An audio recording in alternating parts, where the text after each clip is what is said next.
please give an energetic and warm welcome to the one and only, the founder of English Lovers channel, Mr. Satyendra Singh.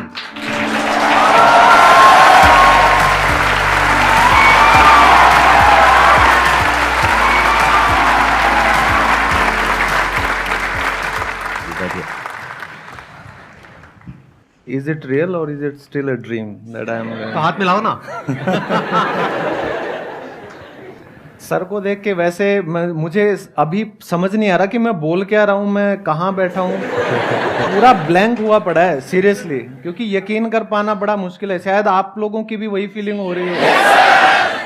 और एक बात और, जब stage के आप उस तरफ बैठे हो तो फीलिंग शायद 50% है. यहाँ पर आ जाओगे ना, आधे आप में से शायद बेहोश हो जाएंगे.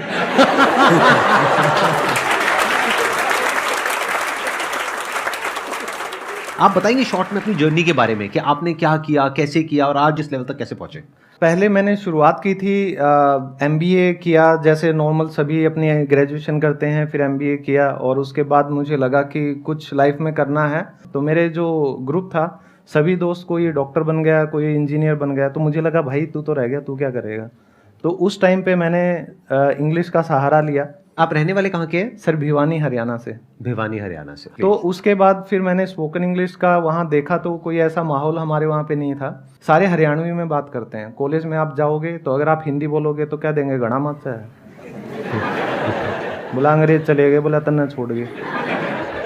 तो उस वजह से फिर मैंने भिवानी को छोड़ ही दिया. कॉलेज भी मैं कभी कभी जाता था. मैंने दिल्ली ट्रेन में आना जाना स्टार्ट किया. तो यहाँ मैंने 1-2 इंस्टीट्यूट ज्वाइन किए स्पोकन इंग्लिश के सीपी में, और वहाँ फिर मेरी हल्की सी जर्नी स्टार्ट हुई.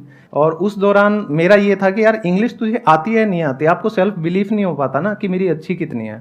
तो उसके लिए आपको कोई पैरामीटर चाहिए होता है, कुछ टेस्ट करना होता है. तो उस टाइम पे नया नया 2005 या 6 की मैं बात कर रहा हूँ, मैं बहुत बूढ़ा हूँ. तो कितने हो वैसे, क्या एज है आपकी? सर मेरी 37 है. अभी नवंबर में 38 का मैं हूँ. मेरे से कम बूढ़े हो.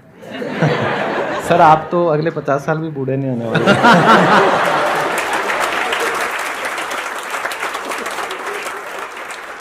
तो उसके बाद मैंने सोचा कि अपने आप को देखें तो इंग्लिश आती है नहीं तेरे को. फिर मैंने उस टाइम जो टॉप कॉल सेंटर्स हुआ करते थे, कन्वर्जेस, IBM, WNS, तो मैंने हर किसी में जाके इंटरव्यू देना स्टार्ट किया. जॉब करना मेरा मकसद नहीं था उस टाइम पे, लेकिन मुझे ये था अपने आप को टेस्ट करना है.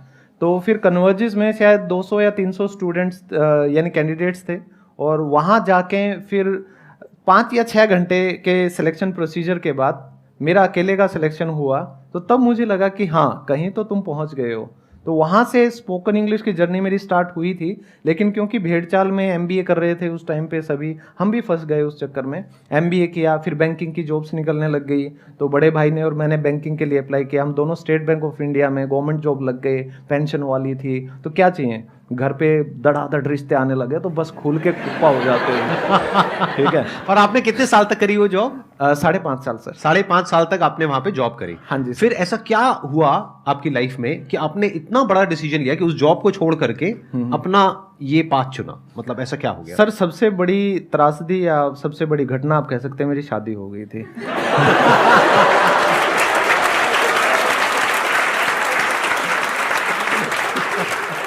लेकिन शादी होने के बाद तो रिस्पॉन्सिबिलिटीज और बढ़ जाती हैं, उसके बाद तो प्रेशर भी बढ़ जाता है. बिल्कुल सर. लेकिन वहां पे हुआ क्या, वो जो प्रेशर था उस घबराहट के अंदर मुझे ये समझ आने लग गया कि भाई शादी तो चलो कर ली, ये तो किसी तरह मैं शायद निभा लूंगा, लेकिन ये जो जॉब है ना, ये मेरी सेकंड वाइफ है और इसके साथ मेरा रिश्ता जम नहीं रहा कुछ, तो इससे तलाक ले लेना चाहिए.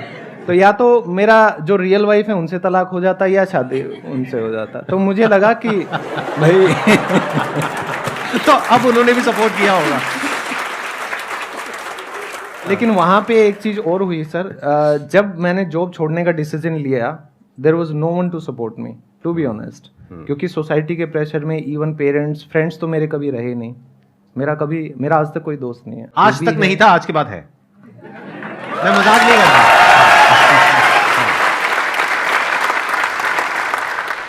तो फिर मैंने जॉब तो छोड़ दिया, और हर कोई आपका मजाक उड़ाता था कि यार बैंक में मैनेजर होता, ठीक है, पेंशन होती.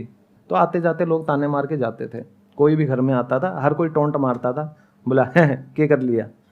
फिर मैंने कहा चलो इनको कुछ ना कुछ तो दिखाना चाहिए. फिर जो अंदर की आपकी आग होती है वो कहीं ना कहीं आपके लिए काम करती है. फिर मैंने 10 साल बाद दोबारा पढ़ाई शुरू की, मैंने बीएड कंप्लीट किया, फिर मैंने एमए इंग्लिश किया और एमए इंग्लिश में मुझे यूनिवर्सिटी में गोल्ड मेडल मिला, मैंने यूनिवर्सिटी टॉप की।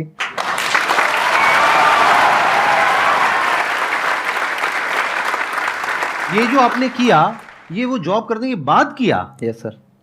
कमाल है। मतलब उस टाइम पे एज कितनी थी आपकी? मेरी एज अभी ये 3 साल पहले की बात है सर। तो तब आई थिंक आप सबसे सीनियर हो गए अपने वहां पे? मैं तो कॉलेज में सबसे बूढ़ा मैं ही था। सबसे बूढ़े आप ही थे। फिर उसके बाद ये यूट्यूब की जर्नी कैसे शुरू हुई? सर आपकी जो वीडियो है स्पीक इंग्लिश विद कॉन्फिडेंस, उस वीडियो को देख के मैंने मेरी फर्स्ट वीडियो बनाई। मेरा एक सेशन आया था स्पीक इंग्लिश विद कॉन्फिडेंस, आज से आई थिंक 4 साल पहले, 4 या 5 साल पहले।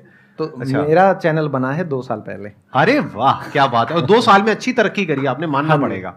अब आपके जो भी क्वेश्चंस हैं इंग्लिश स्पीकिंग से रिलेटेड, या जो भी जो हेजिटेशन होती है इंग्लिश बोलने में, वो आप इनसे पूछ सकते हैं। गुड मॉर्निंग सर, मैं ना बेसिकली झारखंड से हूँ। यहाँ मैं डीयू की स्टूडेंट हूँ, एलएसआर की।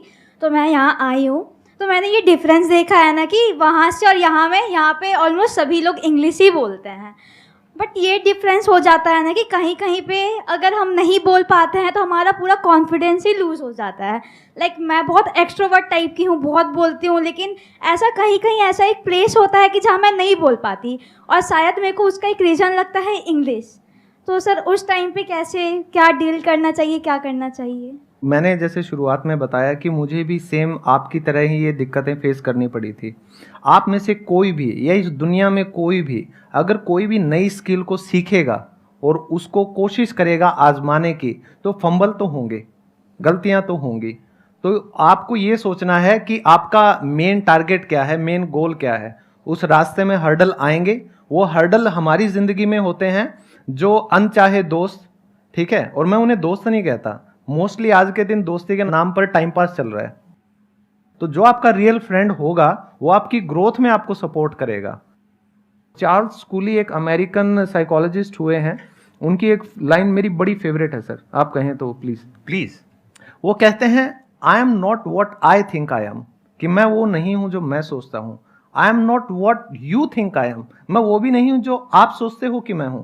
I am what I think you think I am, कि मैं वो हूं जो मुझे लगता है कि आप मेरे बारे में सोचते हो। तो हम हमेशा हमारी एक इमेज कैरी करके चलते हैं।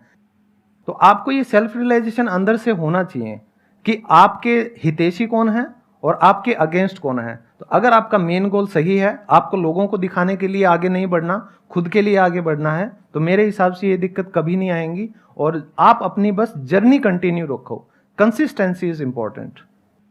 There are lot of places जहां पर के आप जा करके इंग्लिश सीख सकते हैं, जहां पर और भी लोग आ रहे हैं सीखने के लिए। उसमें कुछ बहुत महंगे भी हैं, कुछ सस्ते भी हैं। तो इसलिए नहीं जा रहे आप इंग्लिश सीखने के लिए, क्योंकि वो तो आप यूट्यूब पर भी सीख सकते हैं, वहां पर आप जा रहे हैं प्रैक्टिस करने के लिए। तो वहां पे आप अपना सर्कल बना सकते हैं। अगर क्लास में मानो 20 बच्चे हैं, उसमें हर तरह के होंगे, कुछ की एज ज्यादा होगी, कुछ की कम होगी, और कुछ ऐसे भी होंगे जिनकी जो इंग्लिश है और जो एक्सेंट है वो आपसे भी 100 गुना खराब है। तो अगर आप उनको थोड़ा सा हेल्प करें तो आपका कॉन्फिडेंस अपने आप बढ़ जाएगा। देखो, कॉन्फिडेंस को बढ़ाने के 2 तरीके होते हैं। या तो अपने आप को ऐसा बना लो कि आपके अंदर किसी का कोई डर ही ना हो, सामने कोई भी आ जाए, कितने भी आ जाए, कोई फर्क ही ना पड़े, ये एक तरीका होता है। दूसरा होता है किसी ऐसे सर्कल में चले जाओ जहां पर के बोलते नहीं है अंधों में काना राजा, वहां भी बड़ा कॉन्फिडेंट फील होता है। सही बता रहा हूं आपको, कि मतलब अगर एक बड़े तालाब में छोटी मछली होने से अच्छा है छोटे तालाब में बड़ी मछली हो जाओ। ये भी एक तरीका है कॉन्फिडेंस को बढ़ाने का। तो ऐसी किसी जगह पे चले जाओ जहां पर के वो आपको टीचर का दर्जा दे दे, जैसे टीचर जाए, अरे ये तो ऐसी भी जगह होती है। क्योंकि अगर आप ऐसे लोगों के बीच में रहोगे जो बचपन से इंग्लिश बोल रहे हैं, तो आपको कॉन्फिडेंस और कम हो जाएगा। एकदम से तो आप ओवरनाइट तो उनके लेवल पे नहीं आ सकते। बिल्कुल ऐसा है जैसे किसी को क्रिकेट खेलना है, अब मुझे खेलना है, अब मैं जा करके किसी टॉप प्लेयर के साथ में खेलने लग जाऊं, तो मेरा जो बचा खुचा कॉन्फिडेंस है वो भी खत्म हो जाएगा 4 दिन में। बिल्कुल। अब मैं अगर चला जाऊं वहां पे पार्क में बच्चों के और हर बॉल पे छक्का, अरे भाई तो समझे कॉन्फिडेंस तो बढ़ ही गया ना। तो इस तरह से आप थोड़ा दिमाग से अगर चलोगे, थोड़ा अगर अपने माइंड को यूज करोगे सही डायरेक्शन में, तो there are lot of options which are there. Yeah, I have 2 questions. First on English and second on your life journey. So first question is like the accent on English is also most important. So how to improve that accent? And second question is like in everyone's life there comes as you said deep moments, right? And you said how you deal with. it. But how can we as a youth deal with that? सबसे पहली problem जो हम accent की बात करते हैं, आपने accent कहा, दैट इज एक्सेंट। तो इसमें हमारी गलती है ही नहीं, टू बी ऑनेस्ट। हम एक बात को समझें कि हमारी जो इंग्लिश जो हम सीख रहे हैं that is ESL, English as a second language. तो हमारी जो मदर टंग है, जो हमारी मातृभाषा है, वो हिंदी, मराठी, गुजराती, ये मतलब 22 भाषाएं हमारी कोई सी भी हो सकती है। तो हमारा जो एक्सेंट है वो डिपेंड करता है MTI। तो MTI होता है मदर टंग इन्फ्लुएंस। तो मान लो अगर मैं हरियाणा से हूँ, तो अगर मैं कहता हूँ अरे भाई देखेंगे अंग्रेजी सीख ली जाएगी तो सीख ली जाएगी ना, आप इन बेरा कोई फर्क नहीं पड़ता हमारा, ठीक है, बोला घने अंग्रेज आयर चले गया, हमने कोई ना सिखा पाया। तो अगर मैं मेरी यही टोन कंटिन्यू रखूं तो जो मेरा गला है, जो वोकल कॉर्ड्स हैं, वो उसी के अकॉर्डिंग सेट हो जाते हैं। तो मैंने इस बात को कुछ ज़्यादा ही सीरियसली ले लिया। तो मेरे आस पड़ोस वाले सारे मेरा मजाक बनाते थे हिंदी में बात करके, देख आ गया अब ये हिंदी में बात करेगा। मैंने कहा, चलो कोई बात नहीं।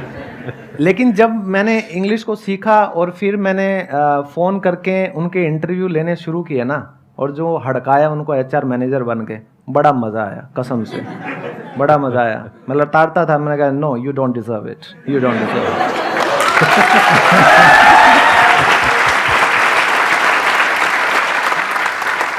तो आपको एक्सेंट इंप्रूव करना है तो अच्छी इंग्लिश को सुनिए और अच्छी इंग्लिश बोलकर उसकी प्रैक्टिस कीजिए, तो नॉर्मल इंग्लिश आपको हो जाएगी, आप वैसे प्रैक्टिस कीजिए। पहला तो आपका सवाल था एक्सेंट वाला।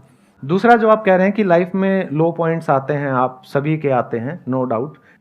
मैंने हमेशा, मेरे बहुत ज़्यादा लो पॉइंट आए हैं जब लोग मुझे घर पे आके कहते थे सुसाइड करेगा कि काल करेगा, परसों करेगा। बोले तेरी जी है, तो बोला वो कर गया गैलरी गाड़ में, देखो वो झूल गया।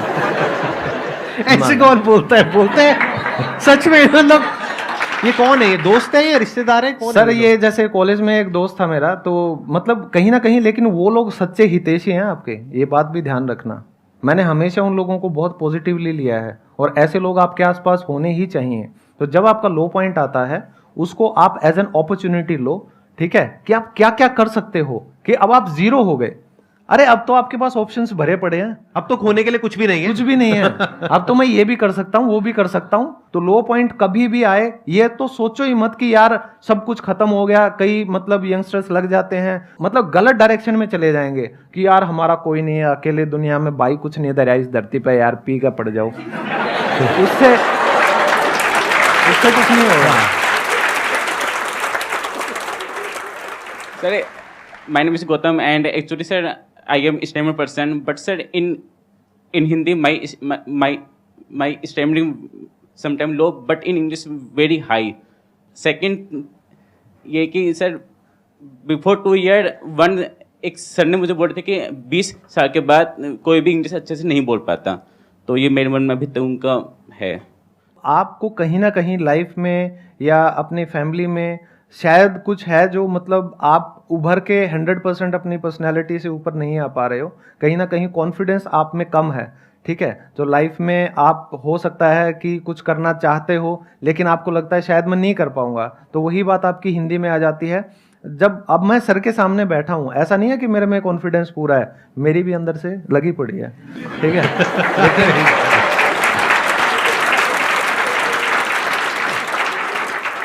आई थिंक मैं यहाँ पे थोड़ा सा ऐड करूंगा, ये जो बात ये बोल रहे हैं ना, इन्हीं के क्वेश्चन में इनका जवाब है। इनको किसी ने ये बोला है, इनके किसी सर ने या किसी ने बोला है कि 20 साल की एज के बाद में जा करके आप इंग्लिश नहीं सीख सकते हो, तो ये इनके माइंड में बैठा हुआ है। This is a mental block. ये पूरा मेंटल ब्लॉक है सर, ऐसा बिल्कुल भी पॉसिबल नहीं है। आपको मैं सच बात बताऊं तो जब मैंने चैनल मेरा वायरल स्टार्ट हुआ था तो मुझे 50 साल 60 साल ऐसे मेरे इतने ज़्यादा स्टूडेंट्स हैं, तो शुरू में एक्साइटमेंट होती है ना, सब्सक्राइबर से बात करेंगे, तो नंबर भेजते थे या मेरा मांगते मैं फट दे देता था, बात करते थे, हेलो जी हेलो। तो एक कोलकाता से एक लेडीज़ थी 60 ईयर्स ओल्ड, उन्होंने मुझसे इंग्लिश सीखी और उन्होंने इतना आशीर्वाद दिया मुझे, तो मुझे समझ ही नहीं आया कि मतलब मैं किन शब्दों में खुद को भगवान को धन्यवाद दूं कि मेरे को एक टीचर बनाया, कि मैं किसी की लाइफ में कोई चेंज ला पाया।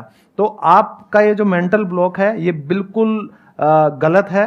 वो जो टीचर या कोई भी इंसान जिसने आपको ये चीज़ कही थी उसकी ज़िंदगी में दोबारा शक्ल मत देखना वो निहायत ही हाँ निकम्मा और नेगेटिव किस्म का इंसान है। ऐसे इंसान का जो ओरा होता है ना वो भी आपको खराब कर देता है। ठीक है, पॉजिटिव लोगों के साथ रहो, सर की वीडियोस देखते रहो, ऐसा कुछ भी नहीं है। चाहे आप 70 साल के हो जाओ, 75 साल के हो जाओ, जब तक आपका दिमाग 1% भी चल रहा है, आप इंग्लिश क्या दुनिया की कोई भी भाषा सीख सकते हो, उसमें कोई भी वो नहीं। Excellent point. Thank you so much जी, थैंक यू सो मच।